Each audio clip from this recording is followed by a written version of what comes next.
몇 강이 될지 모르겠습니다. 이게 워낙 양이 이제 방대해가지고 오늘 그 첫 꼭지를 하는데, 오늘 제가 커버할 내용은 아마도 이제 미학적 사유가 탄생하기 직전까지밖에 못할 거예요. 아마 원시 예술, 그 다음에 사람들이 어떻게 예술을 하게 됐을까, 뭐 등등등등. 그래가지고 미학적 사유가 탄생하기 위해서는 당연히 철학적 사유가 나와야 되잖아요. 그래서 원시인들의 주술적 사고방식, 그 다음에 신화적 사고방식, 그 다음에 이어서 나온 게 바로 철학적 사고방식이거든요.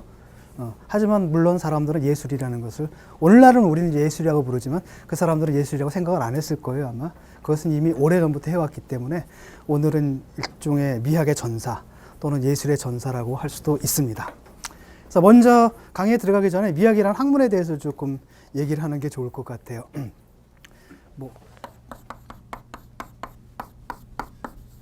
그리고 영어로는 이제 aesthetics라고 하는데, 이 번역이 이제 우리나라에서 미학으로 되어버렸죠. 이게 사실은 일본 번역을 딴 겁니다. 원래는 그대로 따르자면 이 말이 어디서 나왔냐면 아이스테시스, 그리스어의 아이스테시스에 나왔고, 이 말에서 나왔고, 아이스테시스라는 말은 한마디로 감각, 지각 이런 뜻입니다. 그러니까 이제 오감과 관련된 어떤 것, 이게 원래 이제 아이스테시스란 말이고요. 그게 이제 에스테틱스라는 학문이 됐고, 에스테틱스라는 미학이라는 학문이 처음에 나올 때만 해도 원래는 감성론 또는 감각론이었지 미론 예술론은 아니었습니다. 나중에 이제 의미 변화가 돼가지고 미론 예술론으로 변하게 된 건데, 그것도 아주 최근의 일입니다. 그래서 아마 그것 때문에 그 변화가 생긴 다음에 이제 일본 사람들이 번역을 할 때 에스테틱스를 감성론이나 감각론으로 번역하는 게 아니라 이제 미학이라고 번역을 해가지고 마치 미학의 주제가 미만 있는 것처럼 또는 예술만 있는 것처럼 되어버렸지만, 사실 미학이라는 학문은 굉장히 넓은 범위를 갖고 있는 학문입니다. 그래서 미학은 어디에 속하느냐? 기본적으로 철학이에요, 그냥. 그러니까 우리나라에만 미학과가 따로 있지, 일본하고 우리나라만 미학과가 따로 있지, 다른 나라에서는 미학과가 따로 있지 않습니다.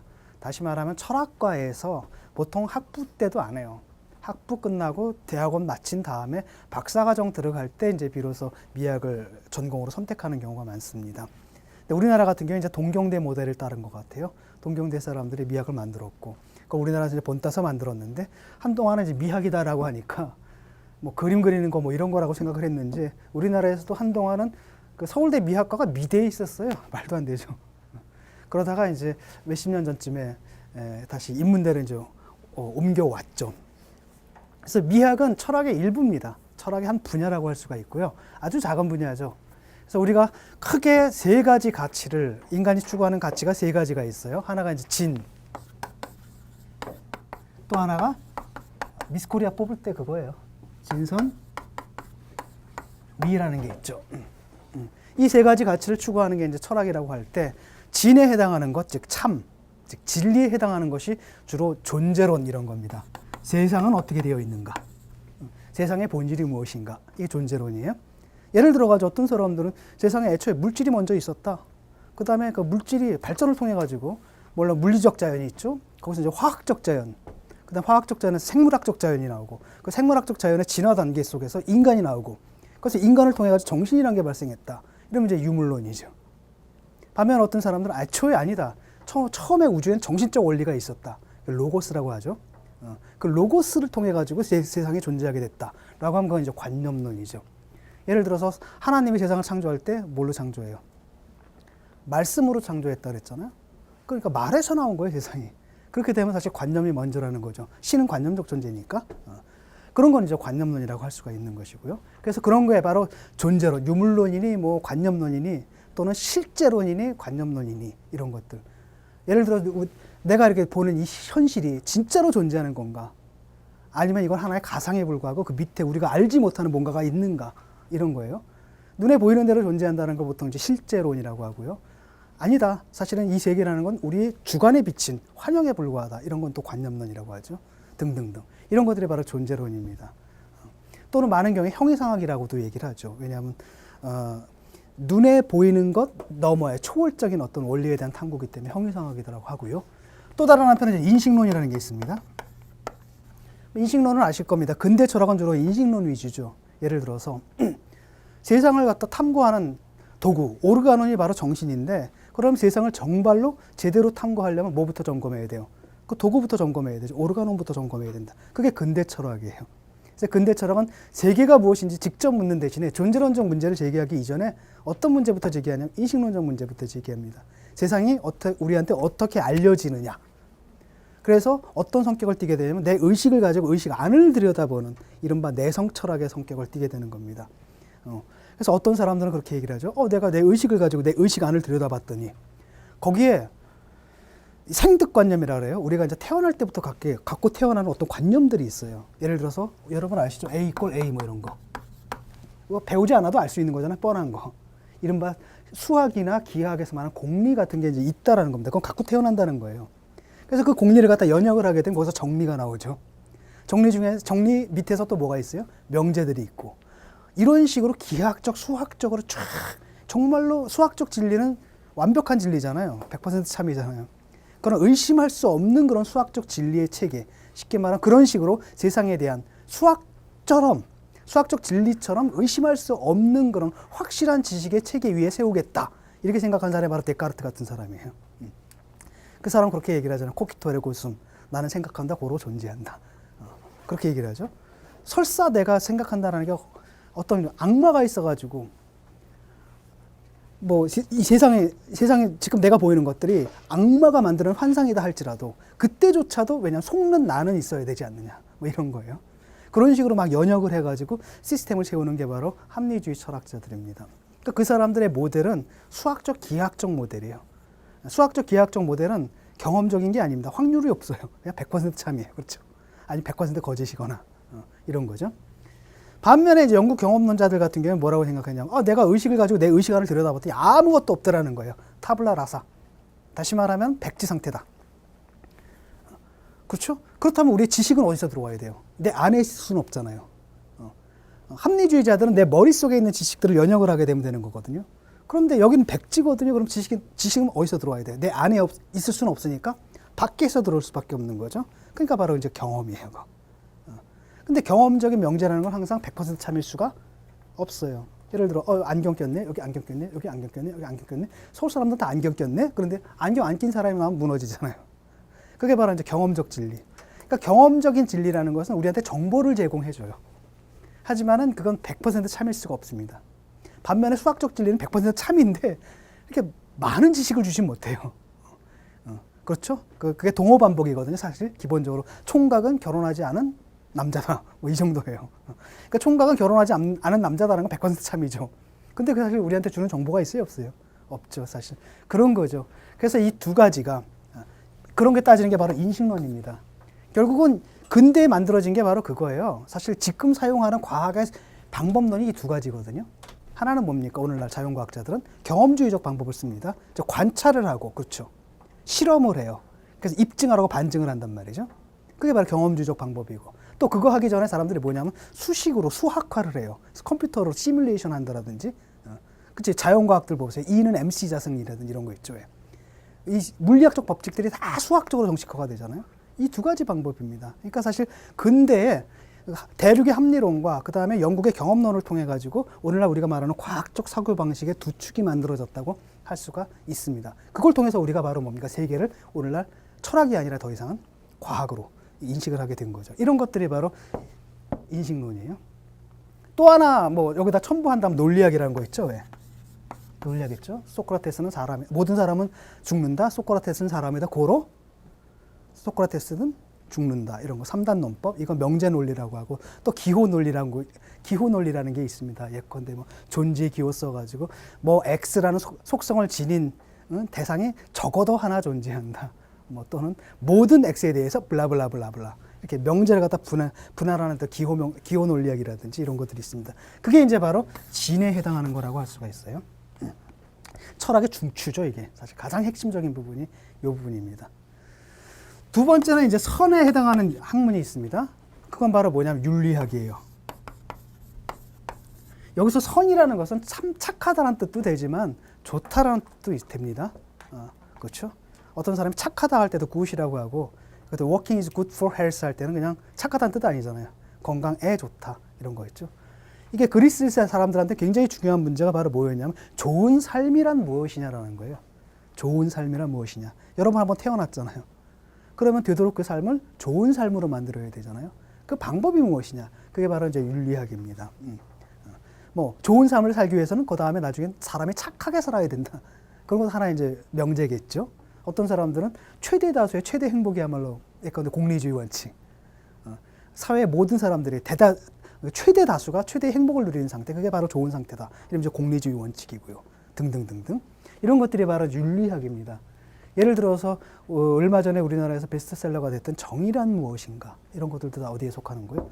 윤리학의 한 부분에 속한다고 할 수가 있죠. 그럼 남는 게 이제 뭐가 남았어요? 미가 남았죠. 이게 바로 이제 미학입니다. 아름다움이란 무엇이냐?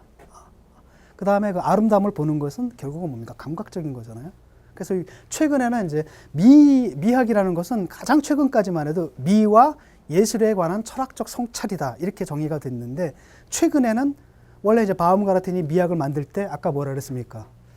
미와 예술에 관한 철학적 성찰이라기보다도 더 넓었죠. 미와 예술을 포함해서 감각에 관한 학문이었거든요. 그래서 감각론 또는 감성론으로서 미학이라는 학문을 만들었는데, 최근에 이게 다시 복구가 되고 있습니다. 그래서 그걸 갖다 에스테틱스와 이제 구별해가지고 아이스테틱 뭐 이렇게 얘기를 합니다. 독일 말로는 이 대신에 뭘 써요? 아이를 씁니다. 아이스테틱. 그래서 이제 감각론으로서 미학 이런 것들이 나오는데, 그건 왜 그러냐면은 얼마 전까지만 해도 미와 예술이라는 영역이라는 게 일상생활에서 좀 분리가 되어 있었습니다. 여러분 아름다움 예술 작품 보려면 어디 가야 돼요? 미술관 가면 되잖아요. 그렇죠? 그다음 음악을 들으려면 어떻게 돼요? 연주회를 간다라든지 이렇게 그 부르주아의 삶 속에서 일상과 예술은 굉장히 분리가 돼 있었어요. 쉽게 말하면 이 부르주아의 일상은 굉장히 산문적입니다. 재미없어요. 왜? 돈 버는 거잖아요, 그냥. 이런 사람들이 인생이 헛헛하니까 주말에 이런 데 찾는 겁니다. 그래서 자기 좀 풍성하게 만들고 이런 이제 보족적인 관계. 그래서 그 삶의 산문성을 달래주는 한 조각의 운문성. 이게 이제 예술이었죠. 미와 예술이었습니다. 근데 최근에는 어떤 현상이 벌어지냐면 미와 예술의 경계가 무너지는 거예요. 어떻게 무너지느냐? 한편으로는 예술 작품들이 삶 속으로 들어와 버려요. 뭐로 들어왔냐면 일단 기본적으로 산업 디자인입니다. 산업 디자인을 통해 가지고 여러분들이 들고 다니는 모든 물건들이 예뻐지기 시작한 거예요. 최초의 옛날의 물건들은 아름다웠습니다. 왜냐하면 공예품들이었잖아요. 다 하나하나 다 만들었거든요, 장인이. 그런데 산업 생산이 딱 들어오게 되니까 이 산업 생산은 그냥 대량 생산이거든요. 그래서 초기 산업 생산물들은 정말 모양이 끔찍했어요. 우리가 옛날에 쓰는 플라스틱 바가지 같은 느낌들. 이거 너무 심하지 않느냐라고 해서 이 공예 정신과 이 공예와 뭐가 결합하면, 그러니까 산업적 생산이 결합한 거. 그게 바로 산업 디자인이죠. 그래서 산업 디자인을 통해 가지고 오늘날 모든 사물들이 유미화가 되는 겁니다. 두 번째는 도시 건축이에요. 도시 건축을 통해 가지고 여러분 저 동대문의 그 DDP인가 보셨죠? 그거 보면 그 건물 자체가 뭐예요? 예술 작품이잖아요. 근데 빌바오에 있는 구겐하임 미술관이라든지 특히 이제 포스트 모던 이후로 그런 경향들이 굉장히 강해졌습니다. 모던 건축은 그냥 간단하거든요. 폼 팔로 펑션 해가지고 기능만 채워주면 된다. 그렇기 때문에 모던 건축들은 다 똑같아요. 그냥 기하학적 모양에다가 유리, 콘크리트, 철근 기능은 다양한데 이상하게도 모양들은 다 똑같죠. 왜냐하면 장식은 범죄다 이렇게 얘기했거든요. 이랬는데 최근에 들어와가지고 그게 아니라 건물이 원래 갖고 있었던 기호적인 성격들, 상징적인 성격들, 작품으로의 성격들이 이제 부활이 되는 겁니다. 그러다 보니까 도시가 굉장히 아름다워지기 시작하는 건물죠. 한마디로 예술에만 존재했던 게 이 예술이 바깥으로 나와서 일상 사물 속에 사물로, 그 다음에 우리가 사는 도시 환경으로 이렇게 그래서 삶의 유미화가 이제 이루어지기 시작했습니다. 또 거꾸로는 이제 어떤 일들이 벌어지냐면 일상 사물이 또 예술로 들어와 버려요. 그 대표적인 게 누구냐면 듀샹이 변기를 들고 왔잖아요. 그것이 의미하는 바는 뭐냐면 최소한 변기보다 아름다운 사물은 모두 예술 작품이 될 가치가 있다라는 얘기입니다. 그게 의미하는 바는 뭐냐면 사람들이 이제는 일상 사물이 뭐가 되는 겁니까? 맥락만 바꿔주면 예술이 된다는 것은 뭐냐면 이제는 사람들이 일상 사물을 볼 때조차도 뭘로 보는 거예요? 미적 평가를 할 수가 있게 됐다는 거예요. 미적 평가를 한다는 겁니다. 그러니까 당연히 사람들이 그렇게 되면 만드는 물건도 모든 것들이 다 유미화될 수밖에 없는 거죠. 그래서 한편으로는 일상이 어디로 들어오는 겁니까? 예술로 들어오고 거꾸로 또 예술이 바깥으로 나가서 일상이 되고 이래서 사실 예술과 일상의 경계가 희미해지는 것. 그걸 갖다 이른바 트랜스 에스테틱이라고 그러죠. 초미적 상황. 초미학적 상황이 이제 벌어지는 겁니다. 그러다 보니까 사람들이 뭐에 주목하는 거예요? 이제 감각에 주목하는 거죠. 예를 들어서 자동차. 옛날에 그랬죠. 자동차 그러면 기능주의적으로 생각하면 뭡니까? 자동차는 운송수단이기 때문에 A라는 지점에서 B라는 지점으로 최소의 비용을 들어서 가장 빠르게 해주는 게 최고였잖아요. 근데 최근에 보니까 아우디 같은 데 보면 냄새 디자이너가 있어요. 딱 좌석에 앉으면 냄새가 풍기잖아요. 그 디자이너가 있어요. 그 다음에 이제 모든 게 시각 디자인 있죠. 그 다음에 앉았을 때 뭐가 있습니까? 스크린은, 이게 창이 벌써 스크린이란 말이죠. 또 다른 한편은 엔진 출력 그 소리들. 그 다음에 뭐 전자기기 같은 거 하면 효과음들 있잖아요. 이런 거라든지 앉았을 때 느낌들, 핸들 잡았을 때 그립감들. 그러니까 5가지 감각, 오감의 체험이 되게 만드는 거예요, 이제. 그러니까 오늘날 예술 작품, 상품 자체가 뭐로 만들어지냐면 작품으로 만들어지고 있다는 겁니다. 이러다 보니까 감각론이라는 게 굉장히 중요해지는 거예요, 다시. 그러니까 산업혁명 시대 때는 간단해요. 인터페이스 디자인의 원리가 그냥 기계 먼저입니다. 기계가 상수예요. 기계를 만들어 놓고 무조건 인간을 갖다 뜯어 맞추게 돼 있어요. 근데 정보혁명에 들어오면 거꾸로 되는 겁니다. 인간이 상수고 거기다 기계를 뜯어 맞추는 겁니다. 이러다 보니까 이제 인간의 감각들, 이런 것들이 굉장히 정서, 이런 것들이 기술을 개발하거나 아니 제품을 생산할 때조차도 굉장히 중요한 요인이 되는 겁니다.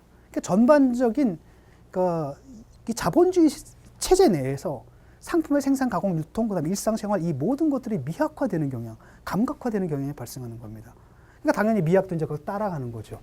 옛날에 예술작품, 미와 예술작품만 들었다고 한다면 이제는 이 생활세계 전체를 갖다 감각론의 관점에서 다시 한번 주목할 필요가 있다는 겁니다. 그래서 다시 미학이 바움가르텐이 처음 이 학문을 만들었을 때만 해도 미와 예술에 관한 철학적 성찰, 이렇게 좁은 우리에 갇혀 있는 게 아니라 아주 넓은 의미에서 인간의 감각, 지각, 일반에 관한 학문이었단 말이죠.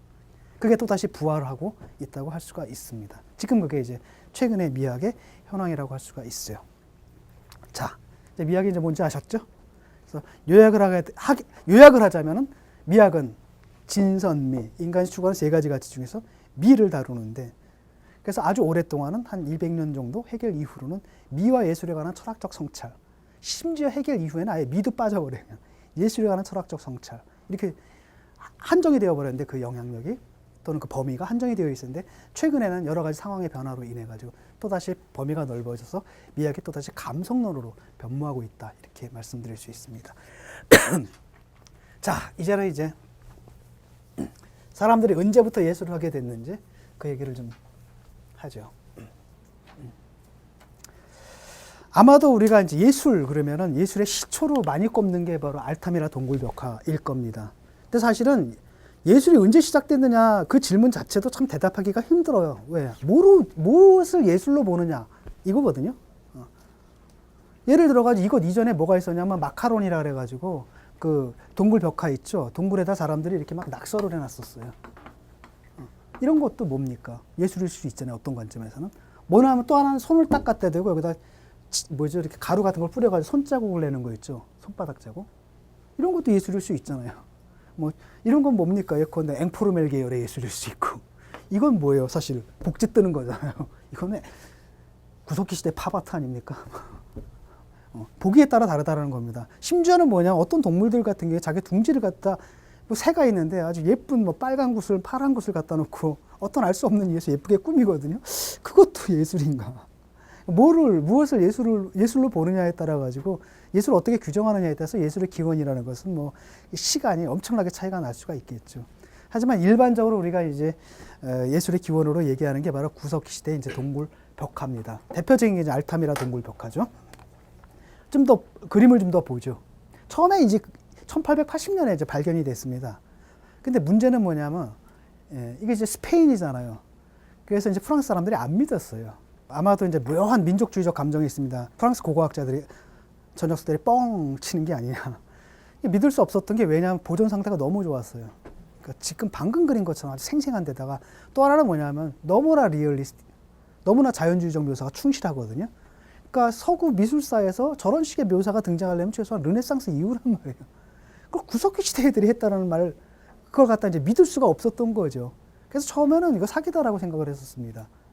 근데 보존 상태가 좋았던 건 뭐냐, 공물이 생긴 지 얼마 있다가 이게 막혀버렸어요. 자연적인 그 뭐 흙인가 열로 막혀가지고 한 몇만 년 동안 그대로 이제 보존이 된 거죠. 그래서 안 믿었다가 나중에 이제 프랑스에서도 발견이 되죠. 그 라스코 동물 벽화. 그래서 그때부터 이제 사람들이 믿기 시작했습니다. 보십시오. 이런 것들. 보면은 이제 여기 등장하는 것들을 보면은 대부분 당시에 살았던 동물들이에요. 그리고 또 하나 주목할 것은 배경은 하나도 등장하지 않습니다. 즉 식물은 등장하지 않아요. 그러니까 오로지 자기들의 관심이 있는 건 바로 뭐예요? 동물이잖아요. 동물만 등장합니다. 식물이 등장하는 거 언제 등장하냐면 그거를 이제 신석기 시대에 들어가야 식물이 등장해요. 그럼 왜 그러냐면 그때부터 농경이 시작되잖아요. 그렇기 때문에 구석기 시대 때는 구석기 시대에 그 그림은 다 어디냐면 동굴 안에 있습니다. 근데 만약에 여러분들 벽화가 있는데 밖에 있잖아요. 그럼 벌써 그거는 청동기나 신석기 이후예요. 이상하게도 구석기 시대 그 벽화들은 대부분 다 뭡니까? 동굴 깊숙한 데 있습니다. 이런 묘사거든요. 믿을 수가 없었던 거죠. 이걸 그 원시인들이 그렸다라는 게. 그래서 당시에 이제 이걸 보게 되면 어떤 동물들이 살았는지를 다 볼 수가 있습니다. 여기 보면 이제 이런 손자국들도 있고요. 가끔가다 추상적인 문양도 등장합니다. 이런 식의 이런 것들. 이거는 지금 거의 들소가 죽어가는 모습이죠. 빈사의 들소라든지 이런 식의 생생한 표현력이 어떻게 가능했겠는가. 이건 이제 스케치를 한 겁니다. 라스코 동물 벽화가 또 프랑스에서 이제 발견이 됐죠.